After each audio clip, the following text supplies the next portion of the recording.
work done is integration f dot dr. When we are applying force on the some particle, and particle moves from 0 0 to 1 1, or a point to b point. So this action is known as work done. So integration f dot dr is known as work done. कभी कभी यहाँ पे ये formula भी लिखा होगा integration f dot dr, या तो डायरेक्ट ऐसे लिखा होगा evaluate the work done. So work done, it means integration f dot dr. Okay, so what will be in the given in the statement? Okay, so there are three things. First, evaluate the work done, or this equation.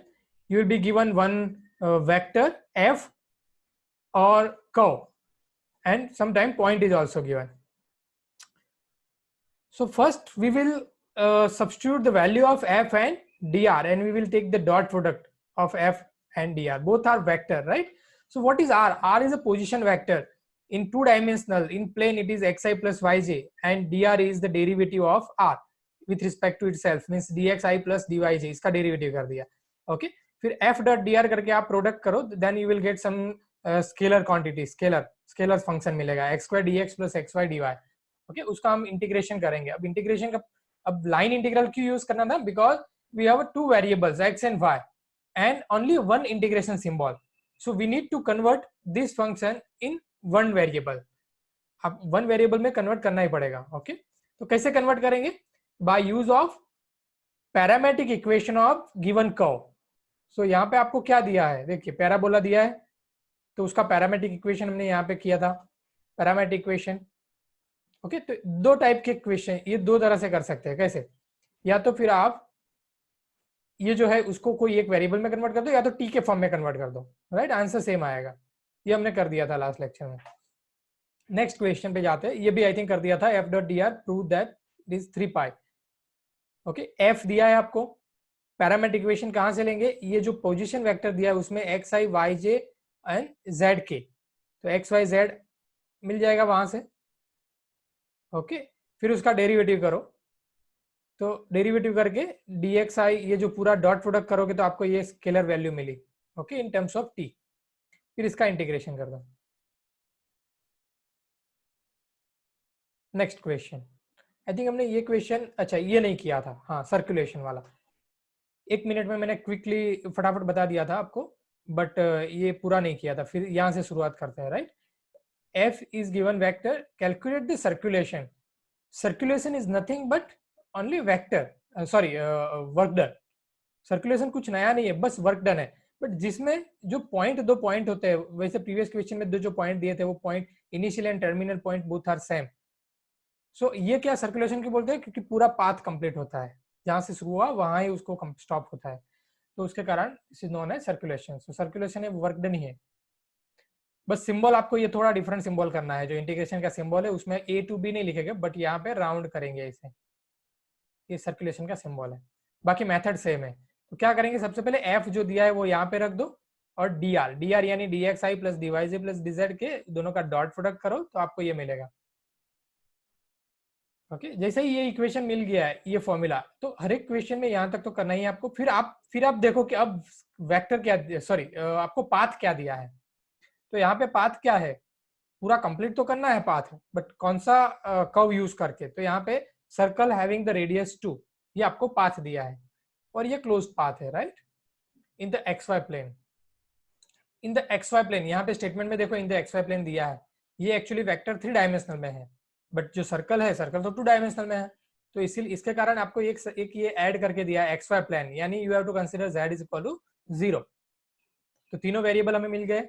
कहां से मिलेंगे? z तो 0 हो गया. अब x Y कहां से लाएंगे? X y are the parametric equation of circle. 2 cos theta and y is equal to 2 sin theta, and theta varies from 0 to 2 pi, because यहाँ पे पूरा सर्कल है, इसलिए 0 to 2 pi. और z इज इक्वल टू 0, तो dz भी 0 होगा. तो क्या करेंगे? इसके बाद ये dx, dy और dz, ये तीनों डेरिवेटिव कर दो, x, y और z का डेरिवेटिव. तो ये मिल गया. अब क्या करना है? ये प्रीवियस क्वेश्चन यहाँ जो जहाँ पे हम स्टॉप हो गए थे, यहाँ से आगे कंटिन्यू करो. अब x, y, z, dx, dy, dz, ये 6 वैल्यूज आप ये इक्वेशन में रख दो, तो आपको कौन से फॉर्म में मिलेगा? इन टर्म्स ऑफ थीटा. अगर आप t के फॉर्म में लेना है तो भी ले सकते हो. पैरामेट्रिक इक्वेशन लिखो, 2 cos t two sine t, तो आपको आंसर पूरा टी के फॉर्म में मिलेगा। वेरिएबल तो आप कुछ भी फॉर्म में ले सकते हो, थीटा या टी। क्लियर? तो ये थीटा के फॉर्म में आंसर आया और लिमिट थीटा की है 0 to 2 पाई। बस आगे आपको इंटीग्रेशन करना है। इसका इंटीग्रेशन देखो इजी है, देख लो यहाँ पे ये जो है टर्म कैंसिल हो जाएगा, यानी ये मिलेगा minus sine theta into cos theta, तो होगा minus sine 2 theta, right, divide by 2। Simplify किया है और इंटीग्रेशन कर दिया। ओके, नेक्स्ट क्वेश्चन पे देखो। क्वेश्चन एक बार पढ़ लो पहले, और मैंने जितना बताया उतनी चीज आइडेंटिफाई कर लो। देखो क्या क्या आइडेंटिफाई करो। सबसे पहले फाइंड क्या करना है, तो हमें वर्क डन फाइंड करना है। ओके, तो फॉर्मूला माइंड में याद रख लो, integration F dot D R. फिर दूसरा वेक्टर हमें दिया है, चेक करो। यस, वेक्टर दिया है। अच्छा, कर्व दिया है, कहाँ पे लिखा है, ये देख लिखा है कि along the straight line A B, यानी ए टू बी का straight line. Now we can find the equation of straight line as well as we can find the parametric equation of the line segment between 2 points. तो उससे हमें x y z मिल जाएगा। Clear? तो शुरुआत ऐसे करो, पहले जो भी कर्व दिया है उसका पैरामेट्रिक इक्वेशन फाइंड कर लो। तो x y z का पैरामेट्रिक इक्वेशन मैंने प्रीवियस लेक्चर में आपको बताया था, उसका फॉर्मूला क्या है, लास्ट लेक्चर में आई थिंक डिस्कस किया था हमने। ओके, तो उसमें वैल्यू रख दो, x0 y0 z0 ये है एक ही value, x1 y1 z1 b के अंदर जो दिया है वो वैल्यूज रख दिया। और t always in line segment, t always varies from 0 to 1। जैसे x y z आया, dx dy dz भी निकाल दो। तो ये 6 वैल्यूज जो मिल गई, ax y z dx dy dz। अब आ जाओ वर्क डन पे। तो वर्क डन की फॉर्मूला क्या है, f dot D are. f आपको स्टेटमेंट में दिया है, dx dr पोजीशन वेक्टर का डेरिवेटिव, ये दोनों का डॉट प्रोडक्ट करोगे तो आपको ये मिलेगा। अब यहाँ से आपको इससे आगे वैल्यू रखनी है, यहाँ पे सब वैल्यूज रख दो, x Y Z D x D Y D z. और वो हमारे पास वैल्यूज है टी के फॉर्म में, तो देख लो टी कितना वेराइज हो रहा है, 0 to 1।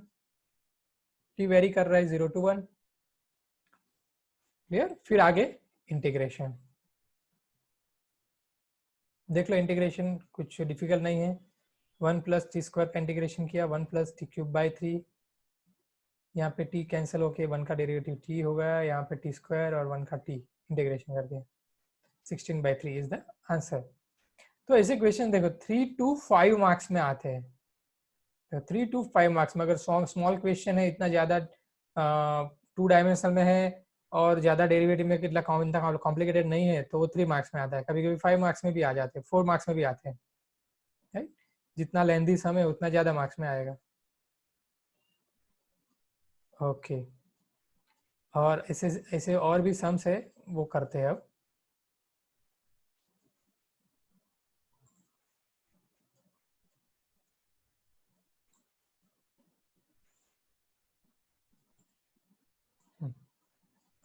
Okay, next PDF file यहाँ पे आ जाइए।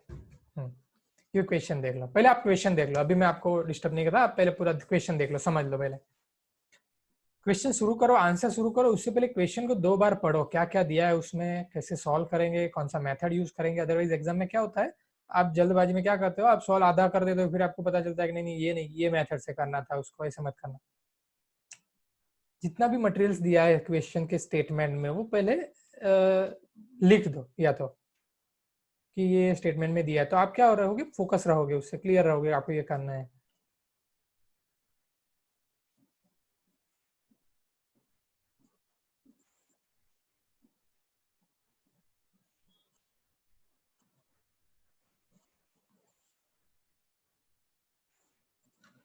Clear? Find the work done when force is given. Force moves a particle in the xy plane from 0, 0 to 1, 1 along the parabola y square is equal to x. Is the work done different when the path is the straight line? अच्छा, मैं आपको बता दूं, ये मुझे याद आ गया, ये क्वेश्चन है ना, फाइनल एग्जाम में 2 बार आया था ये सेम क्वेश्चन, 2 बार। आप पुराने पेपर देखोगे ना जीटीयू के, तो लास्ट 5 इयर्स, लास्ट 6 इयर्स में I think 2 bar same question है ऐसा। तो 1 बाय 1 इसको 3 पार्ट्स में ये क्वेश्चन को करेंगे। कैसे 3 पार्ट्स में? सबसे पहले in general F dot D are क्या है वो डिसाइड करें, फिर इंडिविजुअल पाथ के लिए सोचेंगे हम।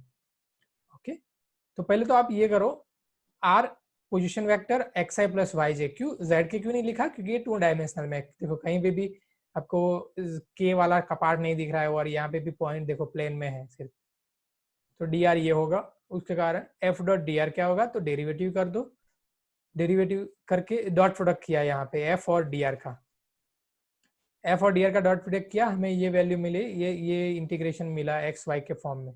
अब जैसे लाइन इंटीग्रल का यूज क्या है, तो सिंगल वेरिएबल में कन्वर्ट करने के लिए। ओके, तो आपने यहाँ पे देखो 2 वेरिएबल है, एक्स और वाई 2 है, 3 भी हो सकते हैं, फिर भी लाइन इंटीग्रल यूज कर सकते, और सिंबल तो एक ही है, तो क्या करना पड़ेगा, एक ही सिंबल है और वेरिएबल ज्यादा है, तो आप कोई 1 वेरिएबल में कन्वर्ट कर दो पूरे इक्वेशन को bye use of parametric equation. अब दो जो क्वेश्चन है यहाँ पे स्टेटमेंट में, 2 क्वेश्चन है, पहले तो ये लिखा है along the parabola y square is equal to x, फिर दूसरा क्वेश्चन ऐड किया है, is the work done different when we change different path. Okay, तो चेक करेंगे बाद में, पहले y is equal to y square is equal to x के लिए सोच लेते हैं। अब इसके लिए, इसके बारे में ये कर्व के अकॉर्डिंग उसके पैरामेट्रिक इक्वेशन डिसाइड करो, तो x is equal to y square दिया है आपको, तो पैरामेट्रिक इक्वेशन कैसे डिसाइड करेंगे, इंडिपेंडेंट वेरिएबल y है और डिपेंडेंट x है, because x is given in terms of y, so y is t, then x is equal to t square। तो डेरिवेटिव करिए, dy y का derivative dy dt and dx is equal to 2t dt हो गया। तो हमें जो 2 variables थे x y और उसका भी डेरिवेटिव dx dy यानी चारों वैल्यूज हमें मिल गई। अब t कितना वेरीज करेगा, देखो ये इंपॉर्टेंट है, t कितना लिखेंगे यहाँ पे, जैसे हम वैल्यू तो रख देंगे x y dx dy सब रख दिया, बट t की लिमिट क्या लिखनी है, तो t कितना वेराइज हो रहा है 0 to 1। अच्छा, क्यों 0 to 1 आ रहा है, देखिए, तो आप देखिए यहाँ पे आपने एज्यूम किया है y is equal to t, right, यहाँ पे रीजन भी मैंने मेंशन किया है, देखो y is equal to t मैंने लिखा है, तो जितना y वेरी करेगा उतना ही t वेरी करेगा, क्योंकि y is equal to t है। अब y कितना वेरी कर रहा है तो कैसे पता चलेगा, ये पॉइंट देखो क्वेश्चन में लिखा है, पार्टिकल मूव्स फ्रॉम 0 0 टू 1 1, तो x भी 0 1 जा रहा है, y भी 0 टू 1 कर रहा है, तो ऐसे आपको पकड़ना है इसको, t वेरी करेगा 0 to 1 क्लियरली। ये सब आप देखो बुक में देखोगे ना तो इतना आपको क्लियरली आइडिया नहीं आएगा, बुक में कभी कभी डायरेक्ट लिख देते हैं, मैंने यहाँ रीजन के साथ मेंशन किया है और कस्टमाइज किया हुआ है पूरा क्वेश्चन को, शुरुआत कैसे करना है, पहले क्या लिखना है, बुक में कभी कभी शुरुआत वर्क डन लिख देते हैं फिर बाद में ये करते हैं, तो आप उसमें कंफ्यूज हो जाओगे। बुक में काफी सारी मेथड्स दी हुई है, अब उसमें अगर बुक लेके बैठोगे आप कंफ्यूज हो जाओगे, तो पहले ये आप पढ़ो, फिर आपको और प्रैक्टिस करनी है तो आप बुक रेफर करो। चलिए वर्क डन, तो हम स्टार फ्रॉम स्टार यानी ये यहाँ पे हमने स्टॉप किया था, वहां से आगे कंटिन्यू करते हैं उसको। अब हमारे पास वैल्यू सारी आ गई, टी के फॉर्म में रख दिया, लिमिट रख दिया 0 to 1, अब आगे इंटीग्रेशन ही करना है, इंटीग्रेशन करके वैल्यूज रख दो, upper limit minus lower limit, 2 बार आया था। अच्छा, ये जो आंसर आया -2/3 वो कहां तक का आंसर है, यहां तक का है, ये फुल स्टॉप है वहां तक। अच्छा, अब क्वेश्चन आगे क्या है, is the work done different when we change the path, और पाथ कौन सा चेंज कर रहा है, y is equal to x ले रहा है स्ट्रेट लाइन, देखते हैं उसके लिए आंसर क्या आ रहा है।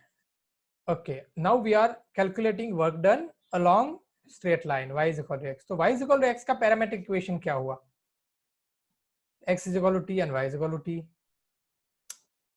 और 0 less than equal to t less than equal to same, क्योंकि x भी t है और y भी t है, तो x और y कितना वेरी कर रहा था, मैं जो पॉइंट स्टेटमेंट में दिया था उसके अकॉर्डिंग, तो 0 to 1 कर रहा था। तो w उसके लिए जो फ्रॉम स्टार, जो जनरल हमने फॉर्मूला निकाला था ये रहा स्टार वाला, वहां से आगे कंटिन्यू करो, एक्स वाई की value x y d x D y सब वैल्यूज यहाँ पे रखो, रख दिया वैल्यू, और t वेरी कर रहा है 0 to 1, इंटीग्रेशन कर दिया -2/3। अच्छा, आंसर सेम आ रहा है -2/3, उसमें भी -2/3 आ रहा था, so the work done is same along the both curves. तो इससे कुछ समझ में आया, अगर पॉइंट सेम है, कोई भी पाथ से आप जा रहे हो तो answer will be same, answer same ही आएगा। अगर देखो आपको चेक करना है तो मैं एक ऐसा एग्जांपल अभी मैं यहाँ पे ड्रॉ करता हूँ, देखिए आप, अगर एक्स एक्सिस वाई एक्सिस है, ओके, ये पॉइंट है, यहाँ पे एक पॉइंट है 1 1, मैं पहले स्ट्रेट लाइन ड्रॉ कर देता हूँ, ये कौन सा लाइन हुआ, suppose x is equal to 1 line और ये हुआ y is equal to 1 line. अब मैं क्या करूँगा यहाँ पे मुझे पैराबोला भी ड्रॉ करना है। ओके, तो ये पॉइंट से लेके ये सब ये पैराबोला है, समझ लो। ओके, अभी ये जो पॉइंट है, ये पॉइंट कौन सा पॉइंट हुआ? 1 1 पॉइंट हुआ, 1 1 पॉइंट। ओके, तो आप ये 0 टू 1 1 पॉइंट पे कितने कितने डिफरेंट तरह से आप जा सकते हो पाथ। एक तो आप ये इसका यूज करके, यानी ये पैराबोला का यूज करके, या तो दूसरा ऑप्शन है आप डायरेक्ट स्ट्रेट लाइन यूज करके जा सकते हो।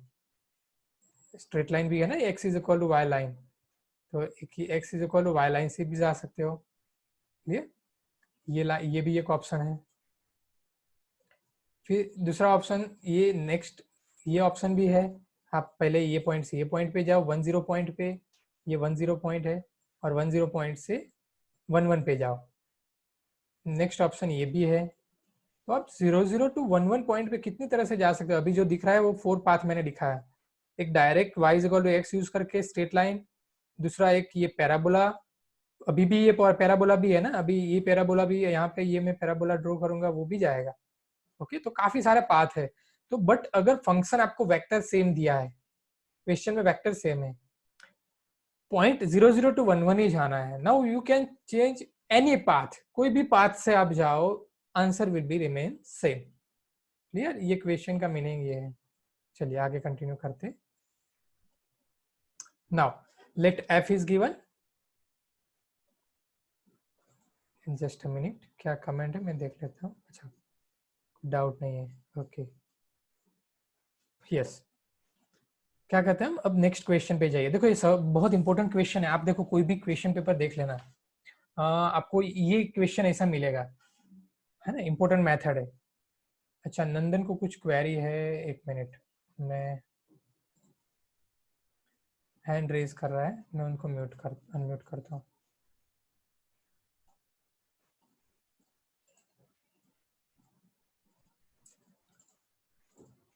कहाँ गया?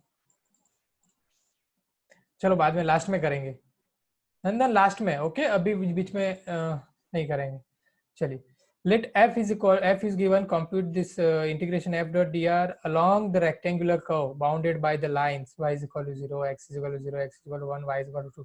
अच्छा, जो प्रीवियस क्वेश्चन था उसमें क्या था, जो कर्व आपको जो दिया था वो कर्व कैसा था? कंटिन्यूअस कर्व था। अब यहाँ पे देखो पूरा पाथ कंप्लीट तो करना है हमें, यहाँ पे क्वेश्चन क्या है, सर्कुलर पाथ है पूरा, उसमें कंटिन्यूअस था, बीच में डिसकंटिन्यूअस पॉइंट नहीं था कोई भी। तो यहाँ पे वर्क डन फाइंड करना है, बट कर्व कौन सा दिया है? Rectangular curve bounded by the 4 lines, यानी ये पूरा पाथ कंप्लीट करना है आपको, समझा ना? देखो पूरा पाथ कंप्लीट करना है, ये 4 लाइंस का इक्वेशन दिया है, एक y is equal to 0, x is equal to 0, x is equal to 1, y is equal to 2। तो अल्टीमेटली ये क्या हुआ क्वेश्चन, ये वर्क डन है, बट आप उसको वर्क डन को ऐसे भी लिख सकते हो, ये स्टेटमेंट में सर्कुलेशन भी लिख सकते हैं, तो फाइंड द सर्कुलेशन। क्योंकि क्यों सर्कुलेशन बोलेंगे इसको, कि वो पूरा पाथ कंप्लीट होता है, क्लोज पाथ है पूरा, पूरा क्लोज पाथ है, वो 4 लाइन यूज करके पूरा पाथ क्लोज हो गया है। जैसे अगर पूरा सर्कल है तो वो भी, उसको भी आप सर्कुलेशन बोल सकते। तो फॉर्मूला सेम है हमारा, क्या करेंगे देखो, थोड़ा डिफरेंट टाइप का सम है क्योंकि डिसकंटिन्यूअस पॉइंट है, इसलिए एफ डॉट डी आर पहले इसे करेंगे। एफ डॉट डी आर ये कहाँ से आया? एफ जो वेक्टर दिया था आपको स्टेटमेंट में वो, और डी आर, एवरी टाइम पे मैं डी आर नहीं लिखूंगा, राइट? आप डायरेक्ट समझ लो, डी आर क्या होता है, D x I plus D Y जे, दोनों का डॉट प्रोडक्ट मैंने किया तो आपको ये मिल रहा है इक्वेशन स्टार। ये जो इक्वेशन आता है उसको हम बोल रहे हैं इक्वेशन स्टार। अच्छा, अब आपको इसमें सी क्या है, सी यानी कर्व क्या है, तो ये कर्व जो सी है यानी चारों कर्व का कॉम्बिनेशन है। ओके, और वो तो डिसकंटिन्यूअस पॉइंट है, इसका इक्वेशन कॉमन नहीं है चारों का, चारों का डिफरेंट इक्वेशन है। तो हम क्या करेंगे, 4 डिफरेंट तरह से करके उसको सम करेंगे, यानी i1 plus i2 plus i3 plus i4। तो now first think about only i1 path, उसके लिए क्या वर्क डन आ रहा है, i2 के लिए वर्क डन क्या आ रहा है, i3 के लिए और i4 के लिए, और चारों वर्क डन हम ऐड करेंगे तब हमें कॉमन सी का वर्क डन मिलेगा। तो कैसे करना है देखो, i1 पाथ, तो i1 पाथ का इक्वेशन क्या है वो ढूंढो पहले। तो i1 पाथ यानी ये जो मैंने बताया एक्स एक्सिस पे, तो x axis is i1 path, equation of x axis y is equal to 0, तो यहाँ पे मैंने लिख दिया y 0 देन dy 0। अब y और dy की वैल्यू मिल गई। अब ये वैल्यू इक्वेशन स्टार में रख दो, ये जो स्टार है उसमें, तो y और dy की वैल्यू रख दो, सिर्फ x और dx को कुछ नहीं करना है, वो एज इट इज रखो। तो यहाँ पे 0, dy की जगह पे 0, तो आपको ये मिला इन terms of x। Clear, x के फॉर्म में मिल गया। हमें क्या करना है, अल्टीमेटली कोई भी वन वेरिएबल में कन्वर्ट करना है, तो हो गया वन वेरिएबल में कन्वर्ट। पैरामेट्रिक इक्वेशन यूज करने की जरूरत नहीं, अगर सिंपल इक्वेशन दिया है कि y is equal to x, y is equal to x square, ऐसे में जरूरी नहीं कि पैरामेट्रिक इक्वेशन यूज करो, करना है तो कर सकते हो आप। ओके, तो ये तो स्ट्रेट लाइन है। वैल्यूज रख दी, इंटीग्रेशन कर दिया और आंसर आया 1/3। तो I1 1/3। Now think about I2 path. देखो I2 पाथ क्या है, x is equal to 1 line है, ये x is equal to 1 line है। ओके, तो I2 path along I2 path x is equal to 1, dx is equal to 0, उसका derivative. अब x and dx दोनों रखोगे यहाँ पे आप, तो आपको इक्वेशन पूरा y के फॉर्म में दिखेगा। x को और dx को तो आपने फिक्स वैल्यू रख दी, तो बचा अननोन कौन, y। y कितना वेरी कर रहा है, तो ये ग्राफ में देख लो y कितना वेरी कर रहा है यहाँ पे। अच्छा, यहाँ पे मैंने मिस्टेक कर दिया आई थिंक। यस यस, अब उसको चेंज कर देना है। यहाँ पे मैंने क्या मिस्टेक की देख लो। हाँ, y जो वेरी करेगा ये पाथ में, वो 1 to 2 नहीं करेगा, 0 to 2 करेगा। ओके, तो आपको ये फिर से पूरा सॉल्व करना है।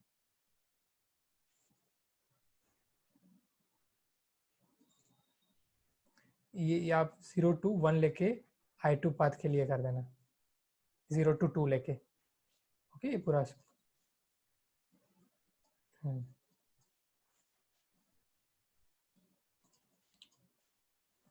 ये यहाँ पे आएगा 0 to 2। क्लियर, चलो नेक्स्ट।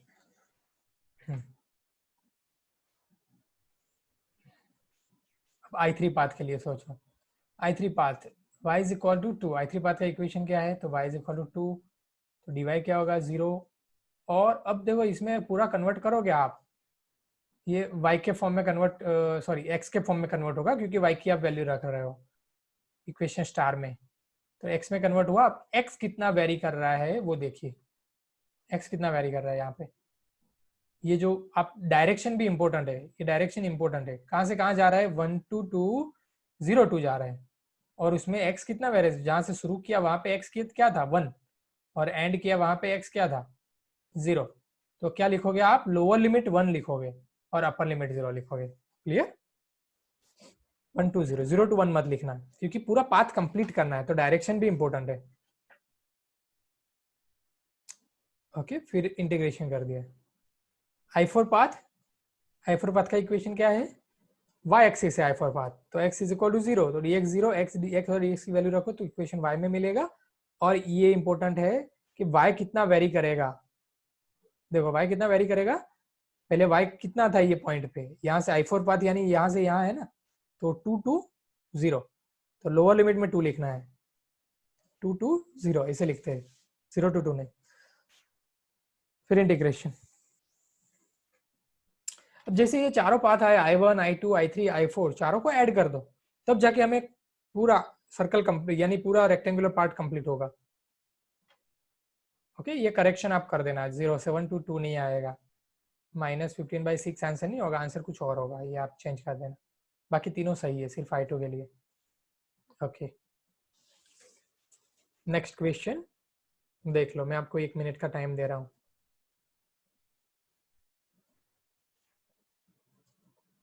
ये क्वेश्चन आपको करना ही है, 4 मार्क्स में ऐसे क्वेश्चन आते हैं, कोई एक क्वेश्चन वर्क डन वाला होगा 100% एग्जाम में। ओके, और सिंपल भी है,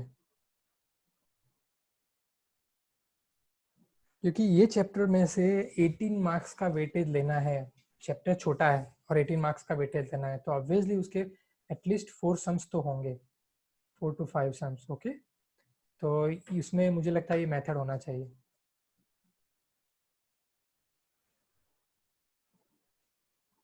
देख लिया। Okay,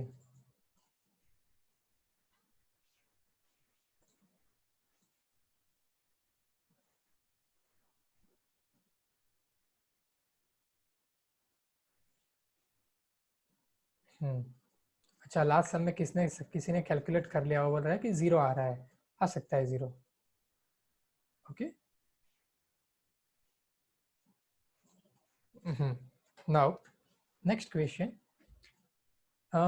f is fluid velocity field defined along the curve. See, x square plus y square is equal to 1, z is equal to from the point a to b and find the flow. अच्छा, question देखो कैसे different तरह से question रखा है यहाँ पे। Find the flow, flow ये केस में फ्लो क्या है, तो फ्लो है work done, right, work done ही है flow. Flow, work done, flux, circulation, ये सब अगर लिखा हुआ है तो यही करना है हमें, फॉर्मूला यही है, इज फ्लूइड। तो क्या क्या चीज दी होनी चाहिए स्टेटमेंट में, एक तो वेक्टर दिया होना चाहिए, आपको एक कर्व दिया है, पॉइंट भी दिए है। अच्छा देखो, ये थोड़ा थोड़ा डिफिकल्ट क्वेश्चन है, ये क्वेश्चन आया नहीं ऐसा क्वेश्चन एक भी बार, बट मुझे लगा ये ऐसा ऐसा मैं बता देता हूँ आपको ये क्वेश्चन, ताकि अगर आया तो कोई प्रॉब्लम ना। सबसे पहले एफ डॉट डी आर कर दिया, कैसे, वेक्टर डॉट पोजिशन वेक्टर का डेरिवेटिव, तो ये आ गया। ओके, यहाँ से आगे कंटिन्यू करिए। सर्कल का पैरामीट्रिक इक्वेशन, यानी सर्कल का पैरामीट्रिक इक्वेशन ये है cos t y is equal to sin t, और z is equal to t2 दे दिया है आपको, यानी ये क्या है, पूरा आप कॉम्बिनेशन देखो तो ये क्या है, से z2 पे, z is equal to 2 point पे सर्कल है। तो ये मैंने देखो ग्राफ मैंने बनाया है, तो ये 1 0 और 0 1 पॉइंट, बट ये मैंने जो ग्राफ बनाया है, सपोज आप मान लो कि ये 0 0 नहीं है पॉइंट, ये कौन सा पॉइंट है, ये जो ओरिजिन दिख रहा है ना आपको, वो 0 0 2 समझ लो, 0 0 2 समझ लो, यानी 2 हाइट पे, ये ओरिजिन नहीं है, 0 0 0 नहीं है, तो वहां पे आपको ऐसा दिख रहा है। तो आप ये प्रोजेक्शन ले लो, projection on X Y plane, Z axis यानी हाइट है। ओके, तो ये सिलेंडर बनेगा, अगर 0 to 2 होता जेड तो सिलेंडर बनता, बट सिर्फ जेड इज इक्वल टू 2 है, तो अगेन ये सर्कल ही है, जेड वेरी नहीं कर रहा है, फिक्स है जेड। तो यानी जेड 2 हाइट पे, 0 से 2 हाइट पे ये प्रोजेक्शन जो सर्कल बन रहा है, तो ये इतना सर्कल बन रहा है। ओके, इतना ही पोर्शन है फर्स्ट क्वाड्रेंट में सिर्फ। ये क्यों इंपॉर्टेंट है पता है, क्योंकि थीटा हमें पूरा वेरी नहीं करना है, 0 to 2 पाई लेके तो पूरा सर्कल बनेगा, बट ये पॉइंट जो दिया है 1 0 0 1, ये ए और बी पॉइंट पे फोकस करो, 1 0 2 यानी जेड तो 2 है फिक्स, तो ये पॉइंट 1 0 और बी पॉइंट 0 1, तो उसके कारण ये बना, उसके कारण ये थीटा वेरी करेगा 0 to पाई बाय 2 सिर्फ। बाकी एक्स वाई जेड आ गया, D x D Y D Z आ गया, वो 6 वैल्यूज आप इक्वेशन स्टार में रख दो, तो टी के फॉर्म में पूरा मिल गया। अब इसमें डिफरेंट क्या है, इसमें ज्यादातर स्टूडेंट्स क्या मिस्टेक कर सकते थे, देखो ये नहीं पता होता तो आप 0 to पाई लिख के 0 to 2 पाई लिख के आ जाते, बट ये थोड़ा पॉइंट लिखा है, उससे थोड़ा वर्कआउट कर लेना। अगर देखो पूरा सर्कल अगर दिया होता ना, तो आपको ये पॉइंट नहीं दिया होता, ये पॉइंट ए टू बी नहीं दिया है, तो आप 0 to 2 पाई लिख देना। ओके, तो 0 to पाई बाय 2 लिमिट है इसमें। Next question, let the force F along the straight line joining the point A to B and compute the work done. अच्छा, अब इसमें कर्व दिया है, देखो कर्व कौन सा है, कर्व क्या है, straight line joining the 2 points, तो हमें 3 डायमेंशनल में है, तो एक्स वाई जेड हमें टी के फॉर्म में निकालना है, यानी find out the line segment, parametric equation of the line segment from A to B, ये भी इक्वेशन है। फॉर्मूला मैंने फॉर्मूला नहीं दिखाया, मैंने डायरेक्ट लिख दिया है, आप पहले फॉर्मूला दिखाना। एक्स का फॉर्मूला क्या है, x0 प्लस ब्रैकेट में x1 minus x0 into T, तो ये एक्स वाई जेड मिलेगा, D x D Y D Z आ गया, T always varies from 0 to 1 in the line segment, work done. F dot D R, पहले F dot D R करके ये आया scalar function, अब वैल्यूज रख दो, x Y Z D x D Y D Z की value रख दो, रख दिया, और टी कितना वेरी कर रहा है, 0 to 1, सिंपल क्वेश्चन है। तो ऐसे कोई भी टाइप के क्वेश्चन आ सकते हैं, देखो कितने टाइप के क्वेश्चंस किए हमने।